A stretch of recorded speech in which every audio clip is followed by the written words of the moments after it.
So hi guys, it's another edition. Yeah, let's read the book. It has been a while that we are on this book. I think the last time maybe like Thursday. Um, last week Thursday. So I've been super busy.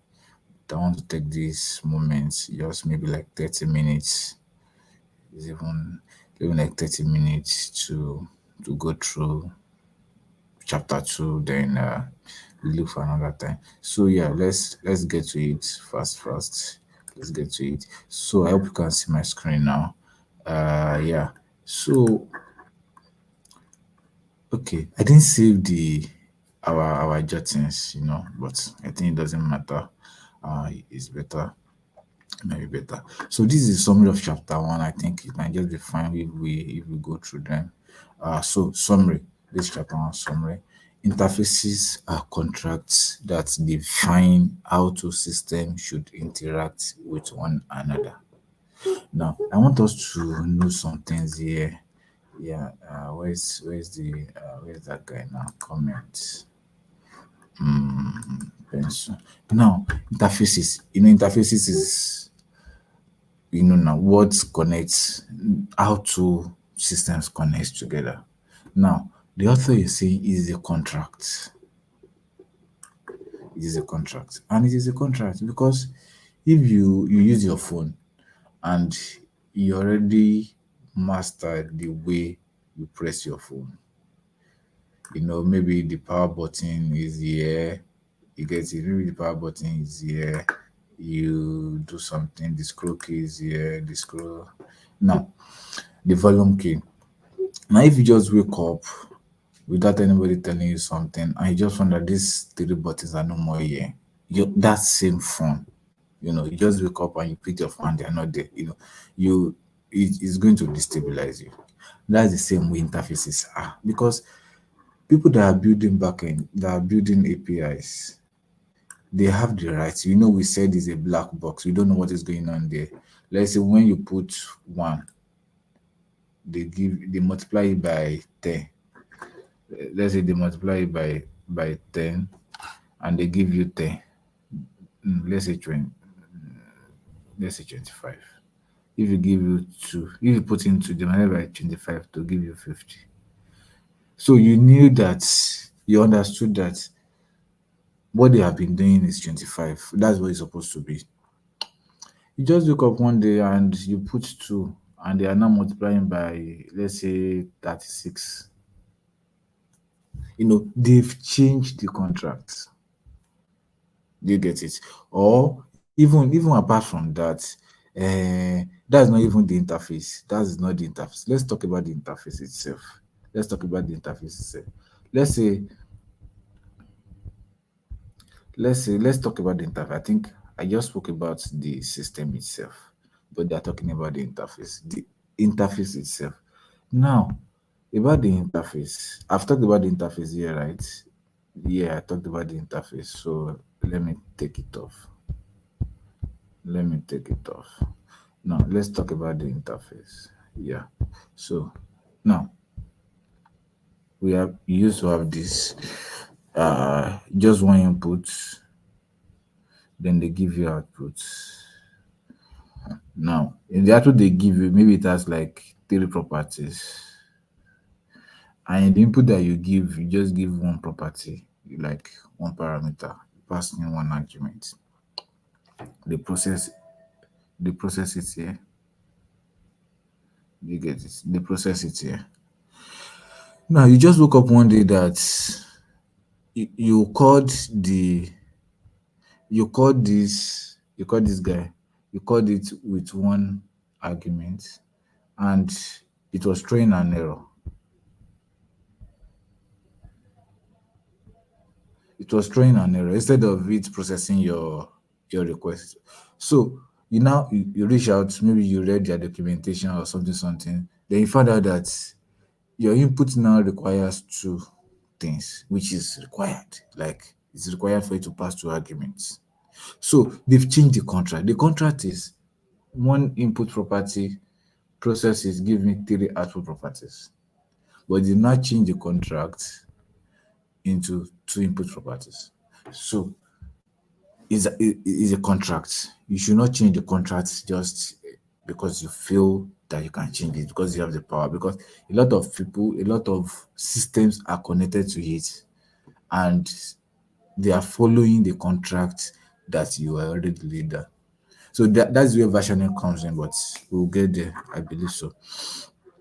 APIs are special types of interfaces that define how two computer systems interconnect with one another, coming in many forms, such as downloadable libraries. Web APIs are special because they expose functionality over the network.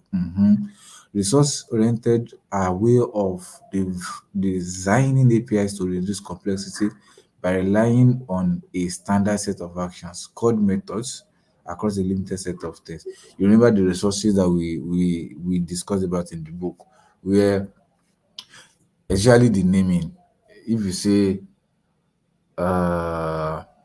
if you say read a book, let me look at that. If you say read a book, then read a book is not the same thing as let me say study a book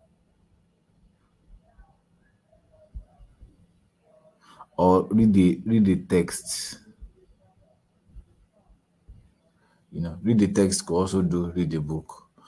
Or so the consistency is what they mean by the resources as well. You have to be consistent about how you are naming your things. So if it is a book, or I think they use a trip as an example, you know.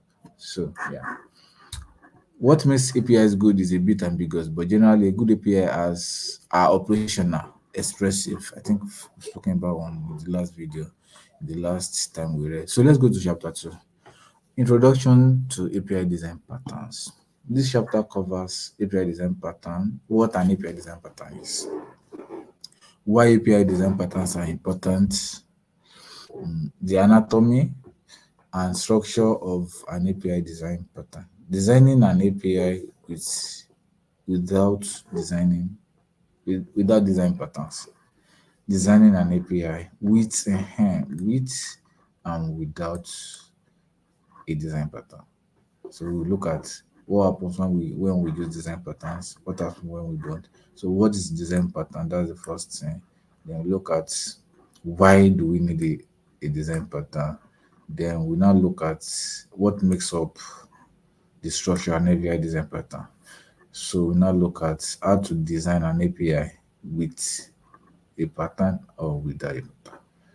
Now that we have a grasp of what APIs have and what makes them good, we can explore how we might apply different patterns when building an API. We will start by exploring what API design patterns are, why they matter, and and how they will be described in the later chapters. Finally, we will look at an example API and see how using pre-built API design patterns can save lots of time and future headaches. Okay, so let's get to it. 2.1. What are API design patterns? Uh, Before we start exploring API design patterns, we have to lay a bit of groundwork. Nice, starting from a simple question: what is a design pattern? So, what is a design pattern? If we note that software design refers to structure or layout of some code written in order to solve a problem, then you know that software design, you are designing that software. It refers to the structure, stuff like that, how the coder being the folder structure, how the code are being written, so how they are being arranged, how they interconnect. Then a software design pattern is what happens when a particular design can be applied over and over to a lot of similar software problems with only minor adjustment to suit different scenarios. This means that the pattern isn't some pre-built library. It's not a pre-built library we use to solve an individual problem, but instead more of a blueprint. You just know that this is how this thing should go, you know, for solving similarly structured problems. If this seems too abstract, let's frame it up and imagine, okay, maybe for some people, let's frame it up and imagine what we want to put a shed in our backyard. Okay, let's imagine we want to put a shed in our backyard. Okay, so there are a few different options to choose from, ranging from what we did a few hundred years ago to what we do today, thanks to the magic of companies like Lewis and Home Depot. There are a lot of opinions, but four common ones are as follows. Buy a pre-built shed. You just buy what you can just stack together.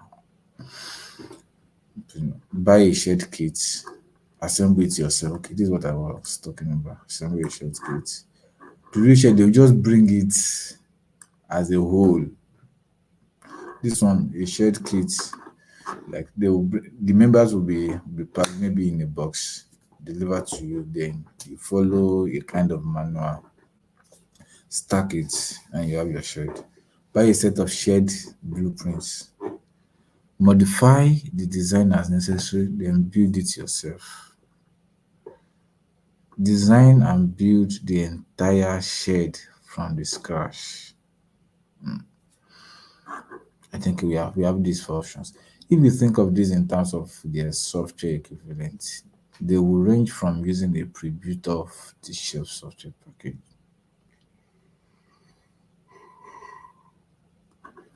If you think of this in terms of software equivalent, they will range from, okay, using a preview of the shelf software package, software that's already been built, all the way through writing entirely a custom system to solve our problem. Like this guy. Now you the designer. In table 2.1, we see that these options get more and more difficult as we move through the list, but also had more and more flexibility. That's why it is custom. Um, from one option to the next. In other words, in the least difficult has the least flexibility, because most of the things has been decided for you. It's just for you to what to just use it. Do you get it? But if you want flexibility, then it has not been done for you. But it's going to take you much more time to design, to make decision, then to build, then to ensure that what you have built is going to work accordingly. Sorry. Comparison of ways to build a shed. Let's move on. We've talked about this. That's the problem. Software engineers tend to choose the build from the scratch option most of the time.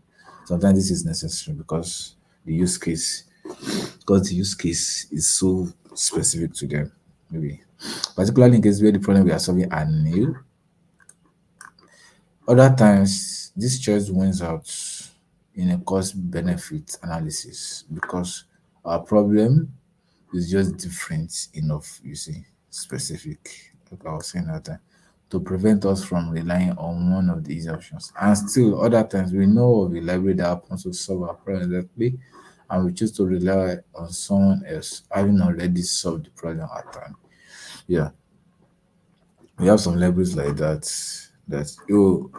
Like somebody was asking me the other time that they have a project where they need to generate PDF, maybe invoices or questions.